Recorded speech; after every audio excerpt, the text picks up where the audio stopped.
Bonjour à tous, bienvenue chez Flat Twin Moto, atelier spécialisé dans les BMW à Limal en Belgique. Aujourd'hui on vous présente une Bizza. Alors qu'est-ce que c'est une Bizza? Une Bizza, c'est un peu un mélange de plusieurs pièces, de plusieurs modèles sur un châssis. Donc on va d'abord vous expliquer le châssis. Le châssis c'est un R60 US, donc avec la fourche avant de série 5, mais qui a été remis en fourche airless, pardon. Donc c'est un châssis avec numéro de châssis qui comporte 7 chiffres au lieu de 6. Et alors au niveau moteur, on a un 500, donc ici vous avez le numéro châssis. Et alors vous pouvez remarquer que c'est pas un série 2, donc un 50/2 en châssis, mais bien un 50, puisqu'il n'y a pas le renfort. Normalement il y a un renfort juste ici.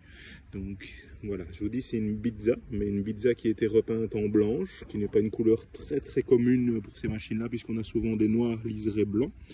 J'ai déjà vu des rouges et des vertes, notamment police hollandaise, qui avait ce type de machine-là dans les années 50-60. Donc au niveau année, le châssis date de 68-69, le moteur doit dater dans les années 54-55. Donc voilà.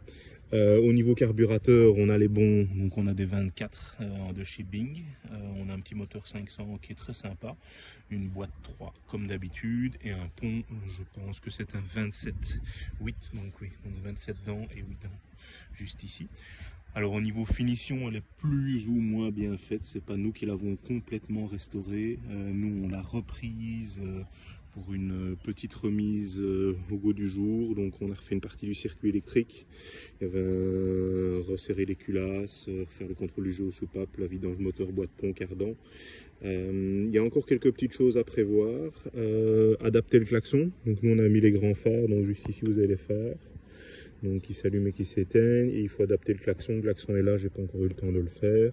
Et alors on a des très belles jantes qui ont été re-rayonnées, vous voyez, vraiment magnifique, avec des très beaux rayons, un très beau cerclage, mais j'ai du frottement, donc ça c'est une deuxième chose à prévoir, peut-être voir un petit peu les tambours, les refaire réaliser. Alors je vous laisse encore un petit peu regarder, ce sont vraiment des très belles machines, presque des œuvres d'art. Moi j'adorerais en avoir une dans mon salon. Vous avez la pompe à vélo qui est juste là, la petite trousse à outils, puisque ici on a un réservoir qui est un petit peu plus grand. Alors pour les connaisseurs, je ne sais jamais si c'est un Hosк ou si c'est un réservoir BMW, à vous de me dire. Donc réservoir grande capacité, on doit bien avoir presque 25 litres là-dedans, et une moto avec un look intemporel. N'oubliez pas que c'est une moto des années 50, donc il y a presque 75 ans au niveau conception. Après les papiers indiquent autre chose, mais vraiment très chouette. Donc très simple d'allumage, mettez comme ceci, ça c'est feu de position, feu éteint, feu de croisement. Pour démarrer c'est comme ceci. Vous avez le robinet d'essence mais qui est un petit peu spécial. Voilà, ici vous l'allumez, vous ouvrez ou vous fermez la boîte à air, donc ça c'est fermé, c'est choke entre guillemets, donc on n'a pas beaucoup d'air qui passe, et ça c'est boîte à air ouverte. Donc moi ici elle est chaude, je vais le faire comme ça. Et on va la démarrer tout de suite, en espérant qu'elle démarre tout de suite. Hein. Ça va.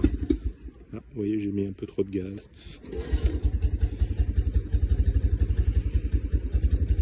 Je vais la laisser tourner comme ça, ouvrir un peu plus la boîte à air. Elle tourne bien, elle ne fume pas.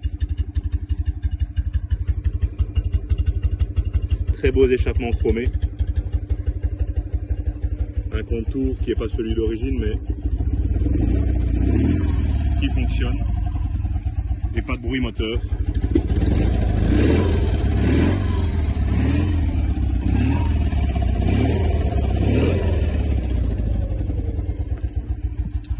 Voilà. Sur ces encore très belles images, je vais vous laisser. N'hésitez pas à nous suivre sur Facebook, Instagram et YouTube, Flat Twin Moto. Merci et bon week-end.